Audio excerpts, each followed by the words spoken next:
Alrighty, so here it is, the 2020 Motobecane Uno Cross Pro. I was in the market for a steel frame single speed bike that could take wide tires, but most importantly needed disc brakes. I wasn't having much luck finding one that didn't cost over $1,000. So I headed over to Bikes Direct and stumbled across this bad boy. They offer a base version for $300 or the Pro version for $400. Both prices included shipping to the lower 48. I decided to go with the Pro version for the extra $100. For me, the 4 main upgrades were worth it.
And here it is. I'm going to try to record and talk at the same time, so we'll see how this goes.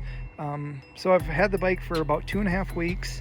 I have just a little over 200 miles on it, and so far I've been really impressed with it for the price of the bike.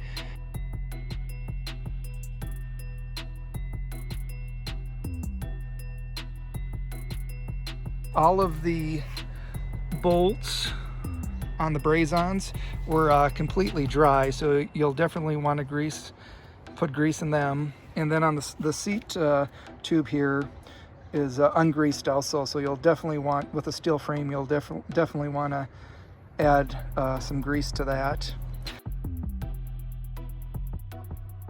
The cones on these wheels came super tight, like they barely were moving. So when I opened them up, I looked at them, and you know, I'd probably give them like maybe a C plus for how much grease was in there. So I repacked the bearings and I reset the cones, and then once I did that, they spin really smoothly.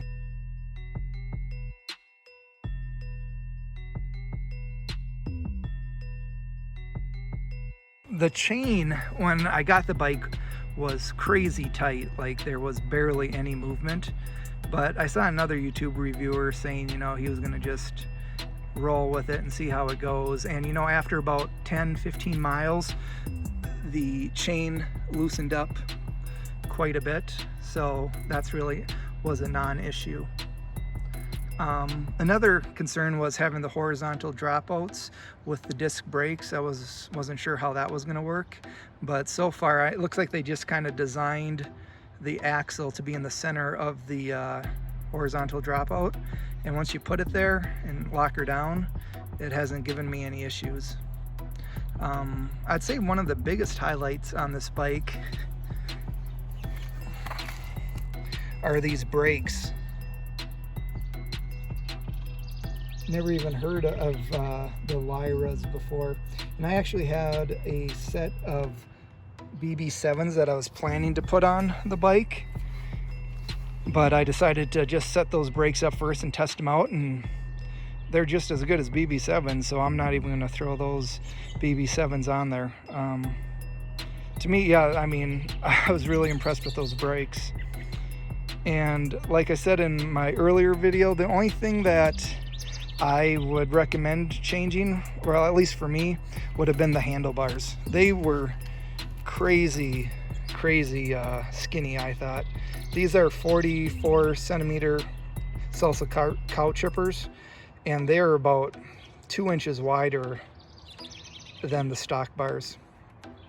And another surprise, the stock bars came with like brake levers right here, which the Bikes Direct's website really didn't have a detailed picture gallery of this bike, so that was a surprise to me. So changing out these handlebars to wider handlebars was a little bit of a pain because I had to get new cables and a couple new cable housings, because with the wider bars, when I put everything together, I ran out of brake cable, which wasn't a huge deal, but just something that should be noted. What else do we got here? Tire clearance. So the bike came with 37s. The website states that you can fit up to a 40, which you could easily do in the front. There's a ton of tire clearance right there. In the back, a 40 I would say would be probably the max you'll get. And I almost forgot, the biggest question I had that I couldn't get answered on their website or anywhere online was, what is the rear hub spacing? It turns out to be 120. With the disc brakes, I was thinking it might be 135, but it is 120. 100 up front. It took me a while to edit the 200-mile review, so it's been about a week later, so I put another 100 miles on the bike, so I might have thought shit. Take two. So like I was saying, after 300 miles, no complaints at all. For the price, this bike is awesome. The tires are still true. I'm up here in South Minneapolis, and the roads are pretty rough, a lot of potholes and cracks because of our winters. And no flats. Tires are holding up. What else? And in case you guys didn't see the first video I did, I bought the 54 centimeter frame. I'm 5'9" with a 30-inch inseam, and this bike fits me perfect. The standover height is a little tall on it, but even with my inseam, I still have about an inch when I stand over it. So, and the other frame geometry specs that you measure out seem to match up with what Bikes Direct has on their website. So their measurements seem to be pretty accurate. What else? Oh, the weight of the bike. Can't believe I forgot that. Everybody wants to know what the weight is.